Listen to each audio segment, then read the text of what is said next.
Hi, I'm Grady Culhane in the CapeCod.com News Center. Welcome to Sunday Journal. I'm joined today by a special guest who's running for Cape and Islands State Senate seat. Do you mind introducing yourself for our listeners? Yes, my name's Christopher Lauzon. Thanks for having me.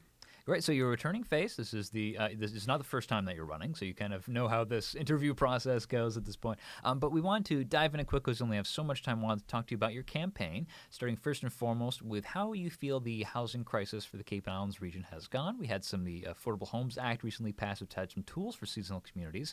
But in general, do you feel that we're doing a good job with housing? What would you like to see done differently? What are the major problem points for you? Yeah, so housing, it's been the biggest issue for years now, for decades. For people my age and your age and, coming up now, it's harder and harder to make a life here because you can't afford to live here. My wife and I are fortunate enough we bought a home before prices really, went crazy, and we're raising our 4 kids here. But my oldest is now 18 years old. She's in college. She won't be able to afford to live here if she chooses to stay. So that's a big problem, and I think the state really has failed our local communities on this. The Affordable Homes Act, it has some good things in it, certainly, but, the seasonal communities designation, a lot of things that are passed on Beacon Hill, I think, maybe can have unintended consequences. Maybe the intention is good, and they're thinking that that's going to be something that can benefit local communities, but the ultimate result of that could be worsening the situation, actually. So putting restrictions on properties as far as how they're rented, I think sometimes there can be unintended consequences with that, which can actually make the problem worse.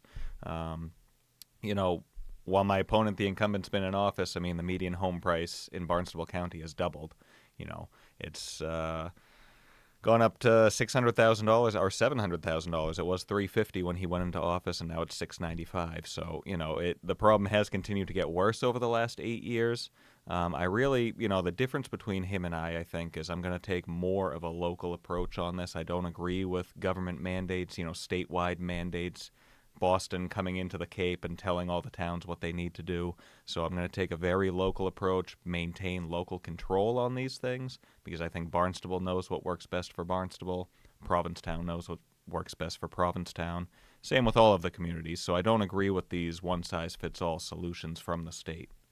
All right. You just think that Boston is just too much culturally different, or is it a case of they're also trying to help out Western Massachusetts? I just don't think Boston solutions work for the Cape and Islands, and they don't necessarily work for Western Massachusetts communities either. So I think a real case in point, and it doesn't affect us here on the Cape right now, is the MBTA Communities Act. So there's a lot of cities and towns across the state who are fighting back against that because, again, it's this one-size-fits-all solution from Boston. And again, maybe good intentions to say you need so many units near these MBTA stations, but they're forcing these communities to do things that don't work for their local community. So, like I said, all about local control. As little mandating from Boston is better, in my opinion. Mm-hmm. All right. There's been a few. Also, this was a conversation essentially about wastewater, which is the kind of dovetails in with housing. We've been in headlines, unfortunately, with some poor water quality across the Cape, mostly the local freshwater resources, but also there's been some issues with embayments and the saltwater as well.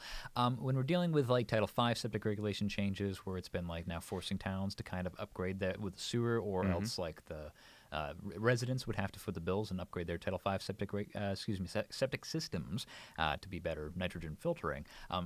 How do you feel that was a good change, or is that another example of the state maybe overstepping its bounds? How would you? So it's a complicated issue, yeah. So it definitely needs to be done. We need to upgrade to sewering all across the Cape.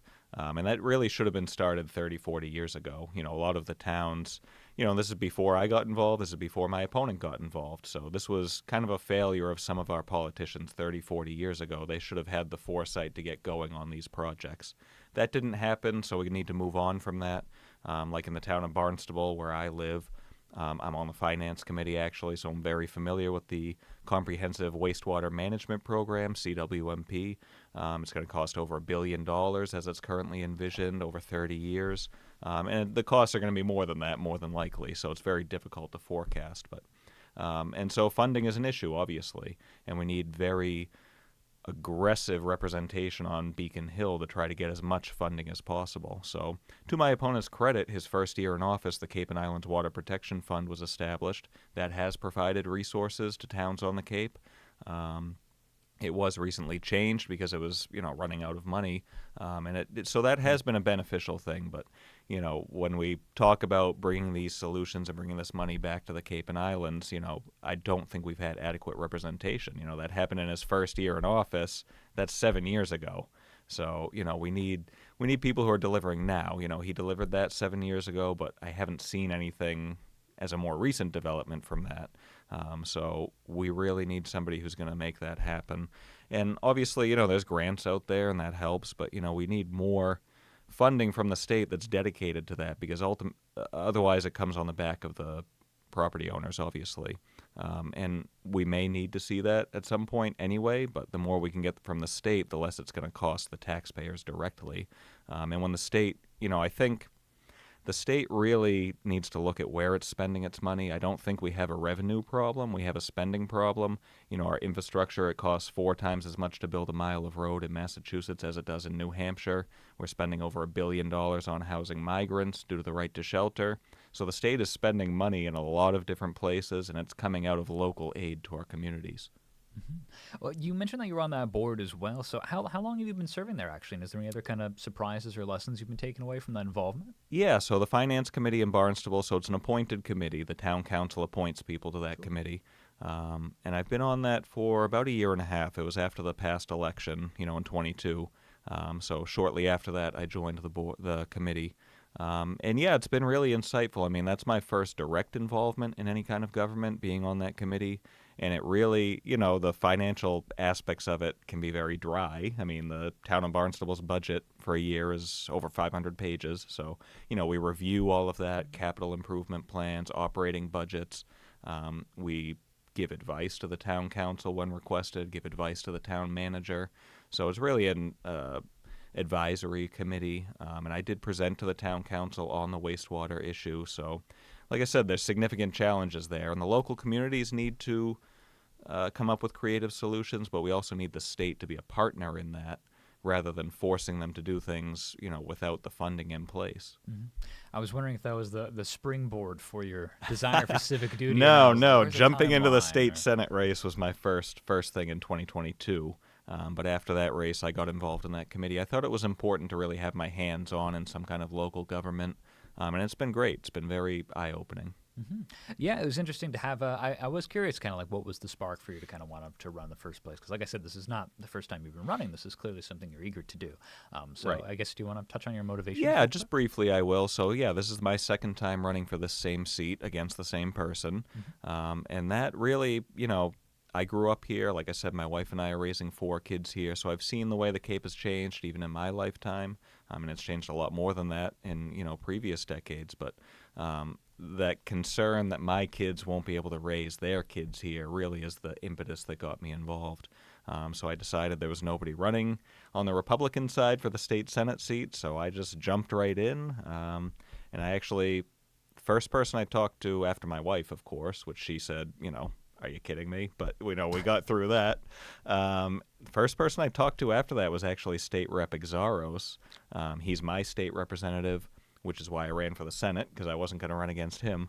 And he was very encouraging, actually. He didn't know me from a hole in the wall, so I went down and talked to him at a local community, meet and greet thing in West Barnstable, and he was very encouraging and told me this is what you need to do. And he's really been a model for me in a lot of ways. I think he really exemplifies that service and what I want to do as state senator, and really partner with him on Beacon Hill, hopefully, to get some things done. All right, awesome. Now, as well, moving on to the next topic, I wanted to touch on climate change. We are a coastal community on the forefront of climate change, and part of that's also come with it the developments into offshore wind. Being the maritime area that we are, a lot have been put in the south of Martha's Vineyard and Nantucket. Now there's some that are be about 30 miles off the coast of the Outer Cape, so away from East End, about 28 miles, I believe.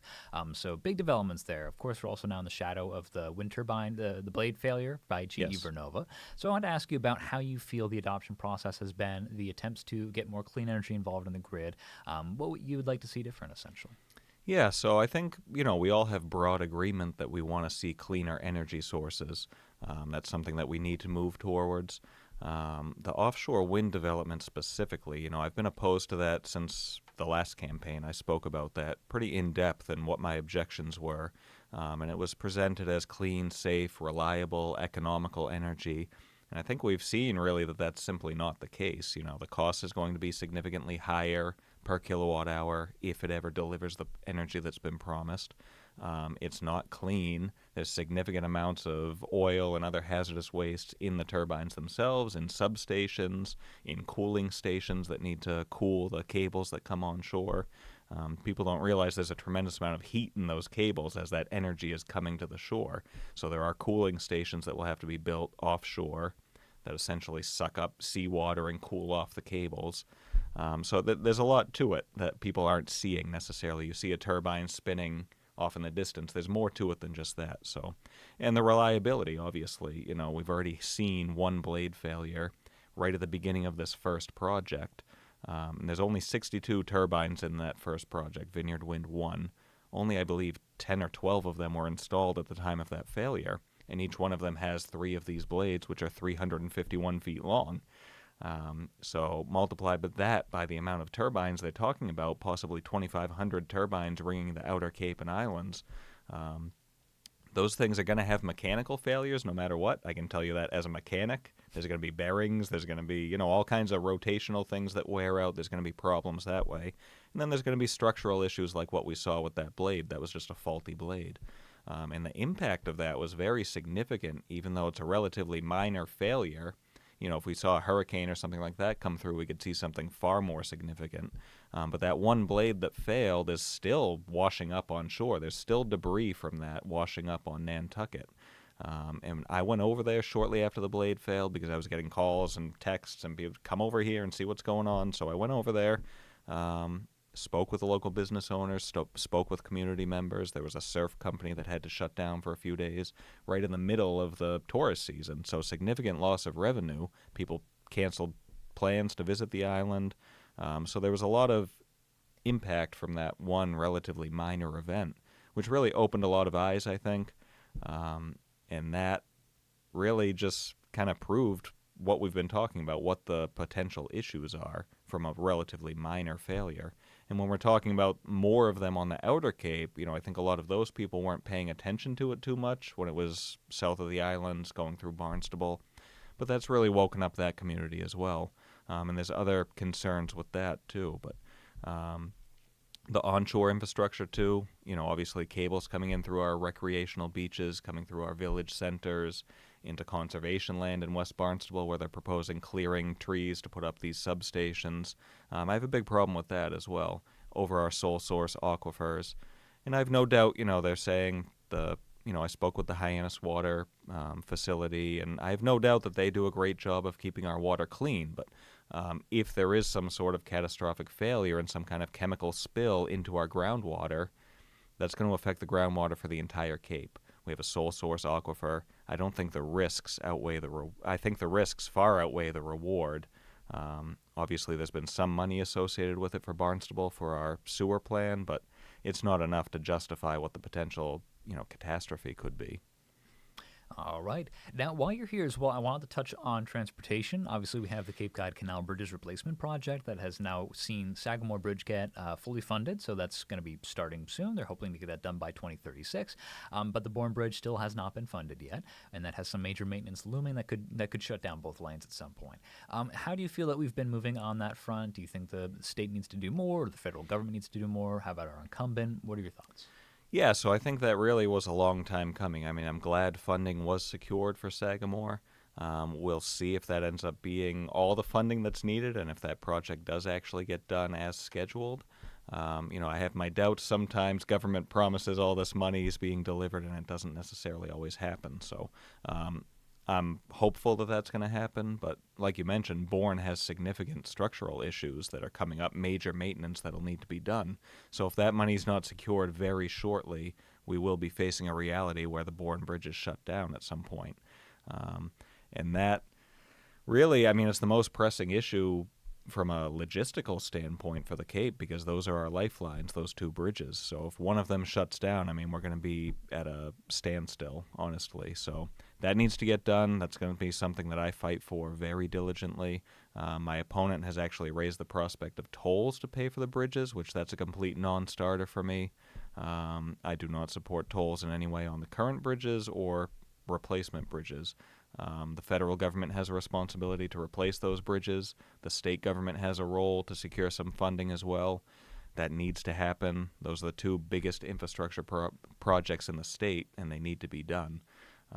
And there's no excuse not to get it done. I mean, it's been a long time coming. It's been talked about for decades. We need people in office who are going to secure that money and just get it done. No excuses. I'm going to be working on that every single day to make it happen.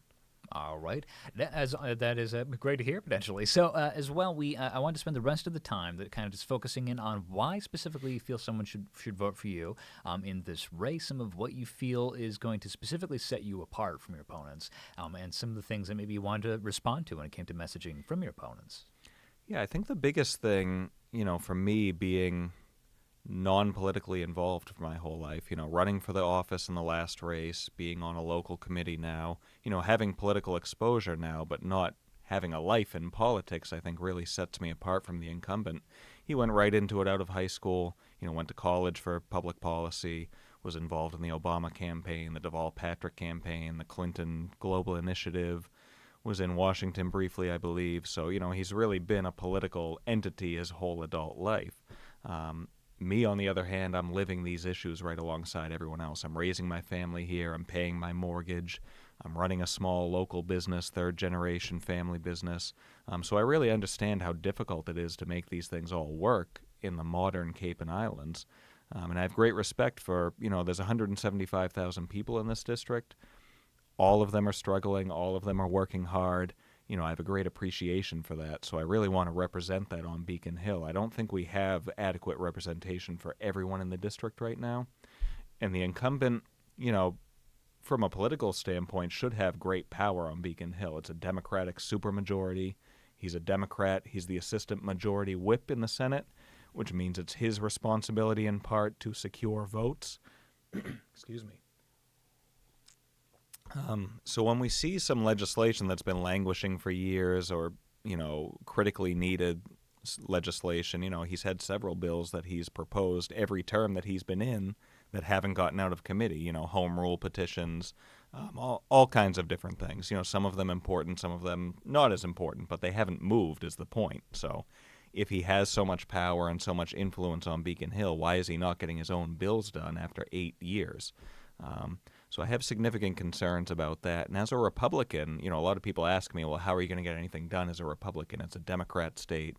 So the legislature is Democrat. The state is actually independent. Over 60% of voters are unenrolled. So that's why we have a lot of Republican governors, and it kind of goes back and forth. But as a practical matter in the Senate, there's 4 Republicans and 36 Democrats right now. So if I get up there, if we get a couple other competitive seats this year, we could potentially double that number. And because there's so many less Republicans up there, I will have access to very powerful committees as a member of the minority party. So the Ways and Means Committee, I'll be able to be on that committee, which controls the budget, which, controls money that comes back to our communities. I'll have a much louder voice as a Republican on Beacon Hill, as opposed to the incumbent, who's just another one of the Democrats. And he hasn't, shown that he's able to deliver results. Again, he says he also has all this power, all this influence, but he hasn't really delivered tangible results for the district, in my opinion. And I'll be able to do that as a louder voice in the minority party. Mm-hmm. And now just make sure, we mentioned a little bit before as well already, especially off microphone, but the whole tolls thing potentially for the canal bridges, can you just talk a little bit more about that too? Yeah, absolutely. So that's something that came up during an interview that the incumbent did alongside a colleague of his, Dylan Fernandez, who's in the House right now running for state Senate.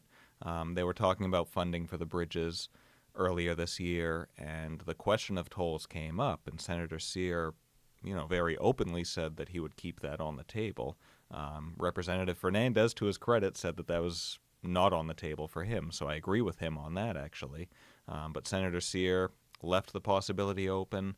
he tried to qualify it after the fact that, well, maybe it's people who don't live here, maybe it's, these people or those people. But to me, it shouldn't be anyone. We rely on our tourist economy. We shouldn't be imposing tolls on tourists who come here. We shouldn't be imposing tolls on people who live here. We shouldn't be imposing tolls on people who have to cross the bridge every day for work, back and forth over the canal. So there's a lot of problems with that. I don't think it's the answer. I don't think it's necessary. Like I said, I don't think we have a revenue problem in this state. We have a spending problem.